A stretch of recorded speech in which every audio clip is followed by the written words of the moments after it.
भी बज गया। इसका मतलब सुबह के 7 बज गए हैं, लेकिन अभी तक नाश्ता नहीं आया। अरे बहू, ओ पूनम बहू, अरे इस अंधी बुढ़िया को इस जन्म में नाश्ता नसीब होगा कि नहीं? कल रात को भी फुलके जला दिए थे, कुछ मजा नहीं आया था खाने में। ये है सीतापुर में रहने वाली मंजरी, एक अंधी सास। मन की साफ है, बस थोड़ी सी जुबान से तेज है। मंदिर के शंखनाद से ही इन्हें पता चल जाता है कि वक्त क्या हो रहा है। और ये रही इनकी चालाक बहू पूनम। अच्छा हुआ जो मैंने ऑनलाइन ऑर्डर कर दिया सब कुछ, वरना ये बूढ़ी लाठी मेरी छाती पर मुंह दलने लग जाती। अरे बहू, तो घर में है भैया, चल बसी। हाय राम, ऐसा न कहो सासू माँ, दिन में एक बार तो भी माँ सरस्वती जुबान पर बैठती हैं। अरे नहीं नहीं, तुझे कुछ ना होगा। खुशबू तो बड़ी अच्छी आ रही है। ऐसा कौन से पंच पकवान बनाए हैं आज तूने? आज है स्पेशल जलेबियाँ, फाफड़ा, आलू की पराठे, कम चीनी वाली गर्मा गर्म चाय, दही पकोड़े, ये सब। वो मुझे डॉक्टर ने कहा है ना कि आप दिन में कम से कम 3 से 4 घंटे सोया करो, इसलिए आज मैंने सारा काम निपटा दिया है। अब मैं सो जाऊंगी। क्या स्वाद है, लेकिन बहू ये तो ब्रिजवासी की जलेबियां है ना? तू तो कह रही है कि तूने बनाया है। दरअसल वो मैंने ब्रिजवासी काका से रेसिपी पूछ ली थी। अच्छा मम्मी जी, मैं आती हूँ अभी, जरा वो दूध गैस पर तेज आंच पर रखकर आई हूँ ना। पूनम फौरन ही वहां से उठकर रसोई में भाग जाती है। मंजरी को फिर भी पूनम पर थोड़ा शक आता है। पूनम ऐसे ही रोज अपने पति के पैसों को खर्च करके बाहर से खाना मंगवाती और अपनी सास से कहती कि उसने खुद बनाए हैं, और उसकी बेचारी अंधी सास बहू के इस झूठ से बेखबर सारी चीजें मान भी लेती। एक दोपहर में पूनम पूरा मेकअप करके तैयार होकर खड़ी होती है। चलो फटाफट पतली गली पकड़ के निकल लेती हूँ, इससे पहले कि बुढ़िया मुझसे टकराए। बेचारी मेरी अंधी सासू माँ, उसे लगेगा कि मैं सो रही हूँ, जबकि मैं तो अपनी जानू से मिलने जा रही हूँ। पूनम हर दोपहर को अपनी सास को बेवकूफ बनाकर बाहर अपनी बॉयफ्रेंड लखन से मिलने जाती थी, और आज भी कुछ यही प्लान था। ए जी ओ जी लो जी सुनो जी, मैं हूँ मन मौजी, करता हूँ मैं जो वो तुम भी करो जी। 1 2 का 4, 4 2 का 1, माय नेम इज लखन, सजनों का सजन मेरा नाम है लखन। लखन तुम भी ना बिल्कुल एंटीक पीस हो। यार पूनम, हम कब तक ऐसे छुप छुप कर मिलते रहेंगे? एक तो मेरे पास कोई नौकरी भी नहीं है, वरना यह दिल वाला अपनी दुल्हनिया को खुद ही ले जाता। टेंशन मत लो, जब तक तुम्हारे पास पैसे नहीं आ जाते तब तक हम दोनों के लिए मेरा ससुराल है ना, मैं सब देख लूंगी। लेकिन तुम्हारे पति को शक वक हो गया तो? अरे मेरा पति तो मेरा दीवाना है, आंख बंद करके मुझ पर भरोसा करता है। उसके पास से घी निकालने के लिए उंगली टेढ़ी करने की नौबत तक नहीं आएगी। ओए होए, ओए होए होए, शुक्रिया मेरी जान, love you love you love you. I love you too. इसी तरह दिन बीतते रहते हैं। एक रात देवेश बहुत खुश अपने ऑफिस से घर लौटता है। माँ, पूनम, एक खुश खबर है, ऐसी खुश खबर कि जिसे सुनकर आप दोनों फूले नहीं समा पाओगे। अरे तो जल्दी बताना फिर। हाँ हाँ, इतना सस्पेंस मत बढ़ाओ। मुझे कंपनी में सीईओ का पोस्ट मिल गया है। अरे वाह, जुग जुग जियो मेरे लाल। अब तो एक बड़ा माखन का कनस्तर चढ़ाऊंगी भोग में अपने कान्हा जी को। वाओ, मतलब अब 2 गुना 3 गुना 4 गुना पैसा होगा, और हमारी तिजोरी में साल के 12 महीने दिवाली होगी। वाह वाह वाह वाह, कांग्रेचुलेशंस देवेश। Thank you. लेकिन इस खुश खबर के साथ साथ एक और बात भी है। मुझे कल सुबह ही मुंबई के लिए रवाना होना होगा। बिजनेस मीटिंग है, लगभग 1 हफ्ते तक वहीं रहना होगा। क्या? ये तो कितनी अच्छी बात है।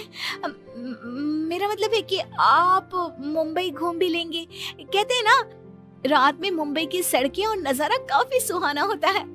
वाकई में, ले जा इसे भी अपने साथ। अब मैं तो ठहरी अंधी।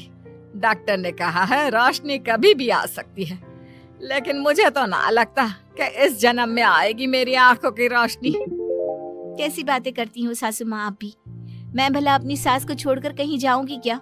अगर मैं चली गई तो आपकी सेवा क्या पड़ोस की मीना करने आएगी? देवेश, तुम आराम से घूम कर आओ और मेरे लिए एक अलग से सूटकेस भर के तोहफे लाना। इसे तो बस तोहफे ही दो, चाहे वो तीज हो, त्योहार या कोई और आम मामूली सा दिन। बस तोहफे तोहफे तोहफे। बिल्कुल पागल है ये। अरे, मैं तोहफे मांगू तो आपको क्या दिक्कत है? आप भी मंगवा लो ना। देख देख देवेश बेटा, कैसे कैंची की तरह तेज चल रही है इसकी जुबान। अरे आप दोनों शांत बैठ जाओ, मैं आप दोनों के लिए ढेर सारे तोहफे लाऊंगा बस। देवेश अगली सुबह मुंबई के लिए निकल जाता है। इसी बात से खुश होकर पूनम सोचती है, रास्ते का कांटा तो साफ हो गया है। अभी मैं चुपके से मेरे लखन को घर पर भी बुला सकती हूँ। इस अंधी बुढ़िया को तो कानों कान भनक भी नहीं लगेगी। पूनम अब रात को चुपके से पीछे के दरवाजे के जरिए लखन को घर पर बुला लेती है। अब जहाँ सास घोड़े बेचकर खर्राटे मारते हुए सो रही होती है, तो वो बहू की बात करने की आवाज सुनकर तुरंत उठकर बैठ जाती है। ये आवाज किसी आदमी की लगती है, शायद बहू के कमरे से आ रही है। लेकिन नहीं नहीं, मैं भी कुछ ज्यादा ही दिमाग लगा देती हूँ। देख रही होगी कोई भूत या फिल्म। अब तो पति नहीं है घर में, इसलिए रात भर ऐसे ही करेगी ना। लेकिन अगर कल जल्दी नहीं उठी तो फिर मैं इसके कानों के पास जाकर बर्तन बजाऊंगी जोरों जोरों से। ये सिलसिला रोज चलता है और मंजरी को रोज लगता है कि पूनम टीवी पर कोई फिल्म देख रही है। एक दिन जब पूनम बाहर होती है, तभी मंजरी सोकर उठती है और आंखें खोलते ही उसे सब कुछ दिखाई देने लगता है। वो अपने आसपास सब कुछ देखकर काफी खुश और आश्चर्यचकित हो जाती है। ये तो गजब हो गया, मेरे आंखों की रोशनी फिर से लौट आई। डॉक्टर ने सही कहा था, रोशनी कभी भी लौट सकती है। बहू, अरे ओ पूनम का चांद, कहाँ मर गई? देख तो अब मुझे सब कुछ दिखाई दे रहा है। अब तो मैं छड़ी का इस्तेमाल भी नहीं करूंगी और अब मैं रोज अपने भगवान जी को भी देख सकती हूँ। पूनम! मंजरी अपनी बहू को आवाज लगाते हुए पूरा घर तलाशती है, लेकिन पूनम उसे कहीं नहीं दिखती। तभी उसकी नजर तिजोरी पर पड़ती है जिसका ताला नहीं लगा था। इस पर वो जैसे ही तिजोरी खोलती है तो हैरानी से उसकी आंखें फटी की फटी रह जाती है। ये कैसे हो सकता है? जहां तक मुझे पता है, देवेश ने कहा था कि वो घर खर्च के लिए 25,000 दे के जा रहा है, लेकिन यहाँ तो उसका आधा भी नहीं है। जरूर ये पूनम ने पैसे अपने शॉपिंग पर खर्च कर दिए होंगे। पैसे को पानी तरह बर्बाद करती फिरती है। आने दो उसे, फिर देखती हूँ उसे। तब तक मैं अपने भगवान के दर्शन कराती हूँ। मंजरी मंदिर जाती है, अच्छे से दर्शन करती है और खुशी खुशी वापस घर की तरफ चल देती है। जहाँ रास्ते में उसकी नजर मंदिर के पास बहती नदी के किनारे बैठी अपनी बहू पर पड़ती है, जो लखन के साथ वहां बैठी थी। ये यहाँ क्या कर रही है और इसके साथ कौन बैठा है?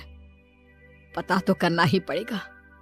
अब मंजरी चुपचाप आगे बढ़ती है और वहीं पास में एक बड़े पेड़ के पीछे छुपकर उनकी बातें सुनने लगती है। सुनो लखन, कल मेरा पति आने वाला है। आज रात को तुम आना और हम दोनों पूरी तिजोरी पर हाथ साफ कर देंगे। और भी बहुत सारा बेशकीमती सामान पड़ा है घर पर, उसे भी हम अपने साथ लेकर यहाँ से भाग जाएंगे। आइडिया अच्छा है मेरी जान, अब हमें कोई नहीं रोक सकता। हम ना यहाँ से सीधा सिंगापुर जाएंगे डार्लिंग। बाप रे बाप, इसका मतलब इस महारानी का इस मुफ्तखोर के साथ चक्कर चल रहा है। अच्छा, तो मेरे बेटे को लूट कर अपनी दुनिया बसाने का प्लान चल रहा है। अब रुक, तुझे दिखाती हूँ दाल और आटे का भाव। अब घर पे अच्छे से डोली सजाती हूँ तेरी विदाई के लिए। मंजरी वहां से चली जाती है और कुछ देर बाद जब पूनम घर लौटती है तो वो दोबारा उसके सामने अंधी होने का नाटक करने लगती है। अरे सासू माँ, व्हाट्सएप? अरे कुछ नहीं बेटा, बस वो देवेश की याद आ रही थी। अरे सासू माँ, इतना लोड क्यों ले रही हो? वैसे भी वो कल तक वापस आ ही जाने वाला है, फिर क्यों खामखा परेशान हो रही हो आप? वैसे भी कल से आप दोनों माँ बेटे अपने रोने के दिन भरने शुरू कर देना। क्या कहा? मेरा मतलब कल जब आएंगे 1 हफ्ते के बाद, तब आप कर लेना ना भरत मिलाप, गले मिलके जी भर के रो लेना। अच्छा, ऐसा कह रही है क्या तू? ठीक है, चल बहू, मेरे ना घुटनों में काफी दर्द हो रहा है, थोड़ा बाम लगाकर मालिश तो कर देना बेटा। और हाँ, 2 दिन बाद 7 पंडितों को भोजन खिलाना है, उसके लिए मसाले भी तो तैयार करने हैं। सिलबट्टे पर ही पीसना है उनको, घर के पीसे शुद्ध मसाले चाहिए। लेकिन सासू माँ, मैंने जो कह दिया सो कह दिया, अब कोई आना कानी ना करना, ठीक है? वरना देवेश को फोन करके बता दूंगी। हाँ। मंजरी अपनी बहू पूनम से जानबूझकर सारा काम करवाती है और ना चाहते हुए भी पूनम को वो सारा काम करना ही पड़ता है। आखिरी बार थोड़ी एक्स्ट्रा सेवा करा लेती हूँ इस नासपिटी करमचली से। मुझे इतने सालों तक उल्लू बनाया ना, अब इससे एक दिन में कैसे सूखी मिर्ची बनाती हूँ देखना। सारा दिन काम करके पूनम अपने कमरे में जाती है और रात को लखन पीछे के दरवाजे से घर में घुस आता है। किधर है सारा माल? जल्दी करो, अपने पास बिल्कुल भी टाइम नहीं है।